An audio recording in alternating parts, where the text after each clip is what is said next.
बिस्मिल्लाहिर्रहमानिर्रहीम। अस्सलाम वालेकुम। Welcome to literature online. आज हम पोइम करेंगे। आज का हमारा जो टॉपिक है, जो पोइम है, वो है एडोनिस।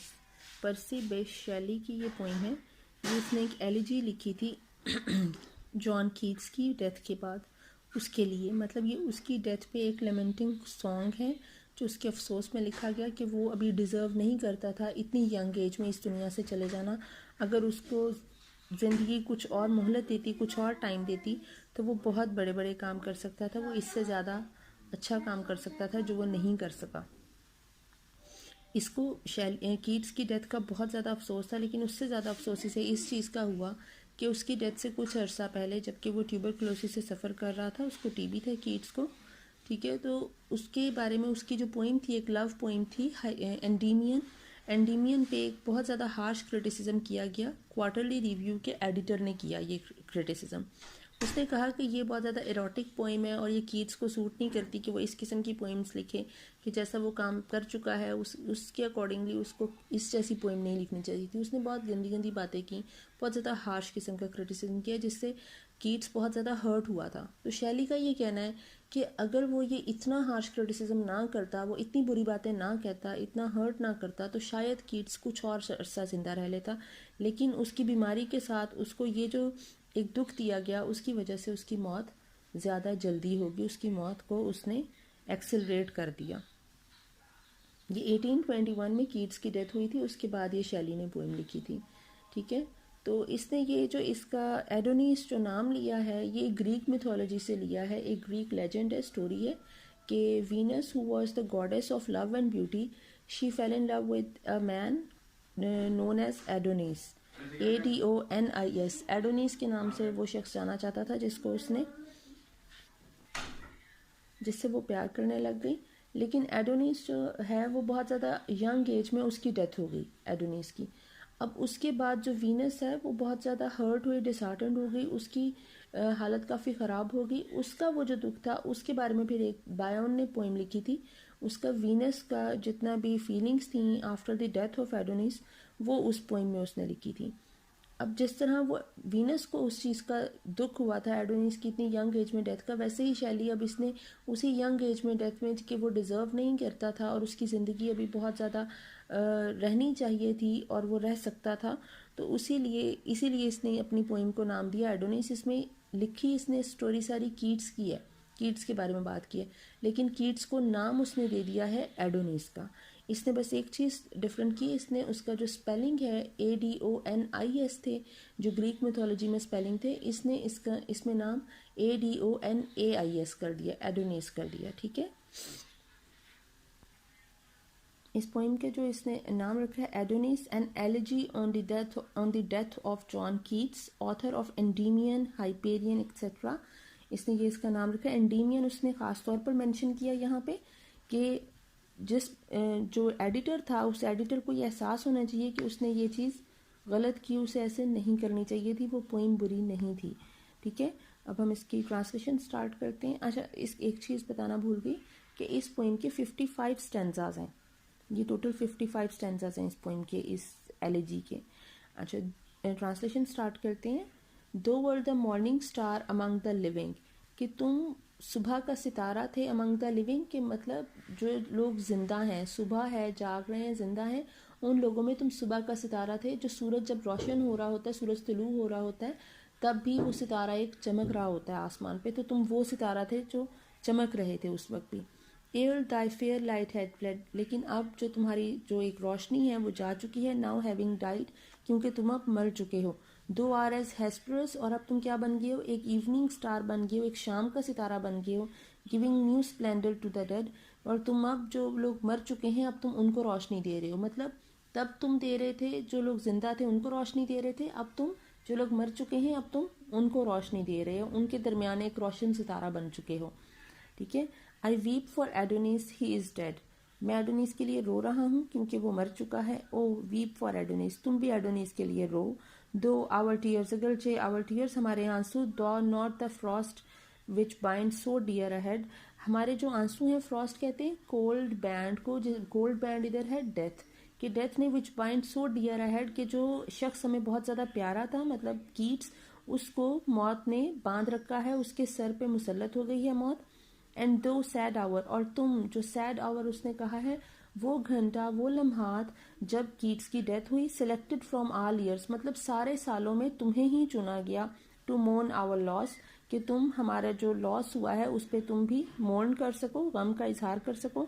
राउज दाई ऑब्सक्योर कंपियर्स, ऑब्सक्योर कंपियर्स वो घंटे जो इस काबिल नहीं है, जो मतलब अनइम्पॉर्टेंट है। अनइम्पॉर्टेंट वो है जब कीट्स की डेथ नहीं हुई थी, ठीक है, मतलब जिनका उसकी डेथ से कोई ताल्लुक नहीं है। एंड टीच देम दाइन ओन सॉरो, और तुम उन्हें भी अपने दुख जो है उसमें शामिल करो। से with me died Adonis till the future dares, और उनसे और कहो विद मी डाइड एडोनिस, कि मेरे साथ ही एडोनिस की डेथ होगी। मतलब वो जो मोमेंट था, वो जो आवर था जिसमें कीट्स की डेथ हुई है, उसके बारे में बात हो रही है। विद मी डाइड एडोनिस, के मेरे दौरान या मुझसे मेरे साथ एडोनिस की की डेथ होगी। Till the future dares forget the past, his fate and fame shall be an echo and a light unto eternity. जिस तरह फ्यूचर जो है वो पास्ट को नहीं भूल सकता, जिस तरह फ्यूचर पास्ट के बगैर नहीं आ सकता, his fate and fame shall be an echo and a light unto eternity, उसी तरह उसकी जो किस्मत और उसकी जो शोहरत और उसका जो नाम है वो हमेशा जिंदा रहेंगे और गूंजते रहेंगे। वेयर वर दो, तुम कहाँ थी तब। माइटी मदर, यहाँ पे कहा गया यूरेनिया को। Urania was one of the 9 muses. Muse वो लोग जो जिनको ये जो है वो इन्वोक करते थे, इन्वोकेशन करते थे कोई भी पोइट्री अपनी स्टार्ट करने इससे पहले। She was the goddess of music, dance and song, ठीक है। तो इसमें यूरेनिया को कहा गया कि you were the mother of gods when, where were thou mighty mother when he ले, कि तुम तब कहाँ थी जब वो वहाँ लेटा हुआ था, मतलब उसकी डेड बॉडी वहाँ लेटी हुई थी, माइटी मदर। व्हेन दाई सन ले pierced by the shaft which flies in darkness, कि जब उसमें अंधेरे में वार किया गया, जब उसकी डेथ हुई इस तरह से, तब तुम कहाँ थी। Where was iron Urania when Adonis, where was lorn Urania when Adonis died. Where was lorn Urania, lorn Urania का ये भी मतलब होगा कि वो जो है she was the goddess of astronomy, तो उसको पता था कि अब उसकी डेथ होने वाली है, तो तुम फिर भी कहाँ चली गई थी। When Adonis died with weld eyes, कि उसकी आंखें हाफ क्लोज्ड थी, mid listening echoes in her paradise, she sat while one with weld eyes mid listening echoes in her paradise, कि वो अपनी पैराडाइज में उस वक्त अपनी जो है मिड लिसनिंग इकोज, वो अपनी जो एक पोइम्स हैं, इकोज जो हैं वो सुना रही थी, पोइम्स या सॉन्ग्स जो हैं। She sat while one with soft enamoured breath, जैसे वन जो है वो इको है, जैसे फीमेल सर्वेंट्स होती हैं जो आपको एंटरटेन करने के लिए होती हैं, कि जब तुम बैठी हुई थी अपनी पैराडाइज में हाफ क्लोज्ड आइज के साथ, तुम आराम से मतलब सुकून से बैठी हुई थी और तुम वो सॉन्ग सुन रही थी। रिकिंडल्ड ऑल द फेडिंग मेलोडीज, कि वो जो इकोज हैं वो किसके पोइम्स और सॉन्ग्स को सिंग कर रही थी, वो कीट्स के। Rekindled all the fading melodies, fading melodies से यहाँ से पता चल रहा है कि ये कीट्स के गानों की बात कर रहे हैं, कि कीट्स जिसकी डेथ होगी उसकी मेलोडीज अब फेड हो रही हैं और ये उसके जो मेलोडीज हैं उसको सिंग कर रही थी। Which like flowers that mock the corse beneath he had adorned hid the coming bulk of death, जैसे जो फूल हैं, जैसे फूल किसी डेड बॉडी को हाइड कर लेते हैं और उसको खूबसूरत भी बना देते हैं, जैसे वो डेकोरेट भी कर देते हैं किसी डेड बॉडी को। डेड बॉडी पे हम फूल डालते हैं ना, तो उसको वो जैसे जो फ्लावर्स हैं, फ्रेश फ्लावर्स किसी डेड बॉडी को उसको डेकोरेट भी कर देते हैं और उसको छुपा भी देते हैं, हाइड भी कर देते हैं। वैसे he had don't hit the coming bulk of death, उसी तरह अपनी मौत को कीट्स ने खुद क्या कर दिया, उसने अपनी पोइम्स के जरिए, अपनी पोइट्री के जरिए उसने अपनी मौत को ही ब्यूटीफाई भी कर दिया और ग्लोरीफाई भी कर दिया। क्योंकि कीट्स अपनी डेथ से पहले ही अपनी डेथ की बातें करने लग गया था। जब उसके भाई की डेथ हुई 1818 में, तब से कीट्स ने इस तरह की बातें शुरू कर दी थी कि कहीं मुझे कुछ हो ना जाए, या अगर मेरी डेथ होगी तो क्या होगा। O weep for Adonis he is dead, अब वो यूरेनिया को कह रहा है कि अब तुम रो एडोनिस के लिए क्योंकि वो मर चुका है। Wake melancholy mother wake and weep, वो उसे कह रहा है कि उठो उदास मेलंकली मदर, अब इस वक्त ये यूरेनिया को कह रहा है क्योंकि उसके बेटे की डेथ हो गई है एडोनिस की, तो अब उसे वो जैसे उसे उदासी है, मेलंकली है उसकी feelings. Wake melancholy mother wake and weep, कि अब उठो और रो। येट वेयर फॉर, हालांकि क्विंच with in their burning bed Dai fiery tears, burning bed यहाँ पे कहेंगे कि तो रो रो कर उसकी आंखें जो हैं वो सुर्ख हो गई हैं, ये जलन हो रही है उनमें। दाई फेरी टीयर्स के उसके वो जो आंसू हैं उनकी वजह से उसकी आंखों में जलन हो रही, वो कह रहा है क्विंच कि कूल डाउन कर दो, अपने आंसुओं को रोक लो, प्रेस कर लो अपने आंसुओं को रोने से। And let thy loud heart keep like his a mute and uncomplaining sleep, और जैसे वो एक खामोशी से कंप्लेन किए बगैर सो रहा है, वैसे ही तुम अपने दिल को भी अब तसल्ली दो, और अब तुम्हारा जो दिल अब उसके लिए इतनी जोर जोर से धड़क रहा है उसको भी चुप करवा लो। फॉर ही इज गोन, क्योंकि वो तो अब जा चुका है। Where all things wise and fair descend, जहाँ पे हर वाइज और फेयर चीज रहती है या जाती है। O dreams not that the amorous sleep will yet restore him to vital air, और अब तुम इस बारे में ख्याल भी ना करो कि उसकी जो रूह है वो इस दुनिया में वापस आएगी। Amorous sleep will yet restore him to the vital air, के कभी मौत उसको जिंदगी वापस लाने देगी। Death feeds on his mute voice and laughs at our despair, क्योंकि डेथ अब उसके जो पोइट्री है उसकी पोइट्री को अब इंजॉय कर रही है। कौन? डेथ इंजॉय कर रही है उसकी पोइट्री के। लाफ्स एट आवर डिस्पेयर, और वो हमारी जो एक कमी है, हमारा लॉस है, अब डेथ उस पर हंस रही है, मतलब death is laughing at us at our loss. Most musical of mourners, यहाँ पे फिर वो यूरेनिया को कह रहा है कि वीप अगेन, कि अब तुम दोबारा रो। दोबारा रोने की बात इसलिए हो रही है क्योंकि अब कीट्स की डेथ पे उसे रोना है। वो पहले किसी और की डेथ पे रो चुकी है, अब ये उसका जिक्र करेगा जिसकी डेथ पे ये ऑलरेडी रो चुकी है पहले। लेमेंट अन्यू, अब तुम दोबारा, ये तुम्हें नया दुख मिल गया, अब उसके लिए रो यूरेनिया। ही डाइड, क्योंकि वो मर चुका है। Who was the sire of an immortal strain, who was the sire of an immortal strain. Immortal strain एक इमॉर्टल पोइम है जो लिखी थी पैराडाइज लॉस्ट। अब ये ही डाइड जो है, he was the Milton and immortal strain was the poem paradise lost, जो एपिक लिखी थी पैराडाइज लॉस्ट मिल्टन ने। ब्लाइंड ओल्ड एंड लोनली, हमें कैसे पता चल रहा है कि ये मिल्टन की बात हो रही है? ये हमें पता चल रहा है कि मिल्टन की बात हो रही है क्योंकि ब्लाइंड ओल्ड एंड लोनली उसने कहा है। Milton was the blind and, क्योंकि वो 50 ईयर्स या 50 प्लस का था जब उसको ज़्यादा फेम मिला था, एंड लोनली, और वो अकेला था।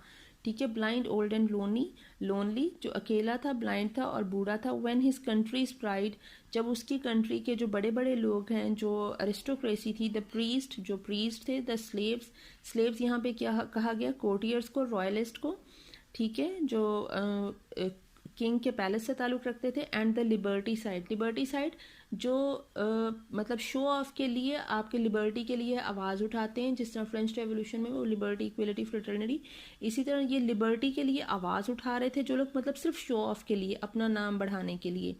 ट्रैम्पल्ड, उन्होंने क्रश कर दिया इस सारी चीज़ को, किसको? गरीबों को। ट्रैम्पल्ड, अपने पाँव के नीचे उन्होंने क्रश किया। एंड मॉक्ड, और मजाक उड़ाया। With many a loathed rite of lust and blood, उन्होंने अपनी जो खून और हवस की भूख से उन्होंने इन सब चीज़ों का और अपने ओहदों का मजाक उड़ाया। ठीक है, उस वक्त जो उसकी कंट्री का प्राइड था उसको मजाक बना के रख दिया। ही वेंट अनटेरिफाइड, लेकिन मिल्टन बगैर किसी खौफ के गया into the gulf of death में, मतलब उसने डेथ को कबूल किया बिना किसी खौफ के। But his clear spirit yet reigns over earth, लेकिन क्योंकि उसने क्या छोड़ दिया अपने पीछे? उसने अपने पीछे पैराडाइज लॉस्ट छोड़ दी है, जिसकी वजह से, और उसके अलावा वो खुद एक अच्छा इंसान था, तो उसकी जो क्लियर स्पिरिट है, उसकी जो येट रीन्स, वो अभी भी अर्थ पे हुकूमत कर रही है, रीन कर रही है, रूल कर रही है। The third among the sons of light, third उसने इसलिए कहा क्योंकि वो थर्ड ग्रेट पोइट था, एपिक पोइट था।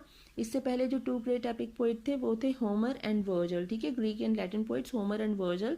और उसके बाद जो अगर किसी को इंपॉर्टेंस दी गई है लिटरेचर में, तो थर्ड ग्रेट पोइट है हमारे पास मिल्टन, उसने लिखी पैराडाइज लॉस्ट। ठीक है, most musical of mourners weep anew. अब वो फिर से कीट्स के बारे में बात करने के लिए आ रहा है। वो म्यूजिकल ऑफ मोर्नर्स जो है वो यूरेनिया को ही फिर कह रहे हैं। वो कह रहा है कि तुम यूरेनिया वीप अन्यू, अब फिर से रो। Not all to that bright station dare to climb. Bright station मतलब पोइटिक ग्लोरी, कि कोई भी इतनी ऊंचाई तक जाने की कोशिश नहीं करता, मतलब कि कोई भी जो है वो इतना ग्रैंड स्टाइल में और इतनी अच्छी चीज़ लिखने की कोशिश नहीं करता। ठीक है, कि मिल्टन तक पहुंचने की कोशिश नहीं करता। And happier they their happiness who knew, और जो लोग मतलब वहाँ पहुंच जाते हैं, जो एक पोइटिक ग्लोरी अचीव कर लेते हैं, उनकी खुशी का अंदाज़ा कोई नहीं लगा सकता। Whose tapers yet burn through that night of time in which suns perished. Tapers यहाँ कहेंगे कैंडल को, टेपर कहते हैं कैंडल को। यहाँ पे कैंडल जो है वो स्मॉल पोइट्स हैं, जो कि छोटे छोटे पोइट्स हैं, जो इतना उन्होंने आला काम नहीं किया। Whose tapers yet burn through that night of time, वो रात के उस वक्त जल रहे हैं या जल सकते हैं इन विच सन्स पेरिश्ड। सन यहाँ पे कहा गया है मिल्टन को कि ये जो आप छोटे मोटे पोइट्स अपने आप को बड़ा कोई आला किस्म का साबित करने की कोशिश कर रहे हैं, ये तब जल रहे हैं जबकि मिल्टन जा चुका है। सन हैज सेट, ठीक है। अदर्स मोर सबलाइन, और जो बहुत आला पोइट हैं, जो वाकई में सही पोइट्स हैं,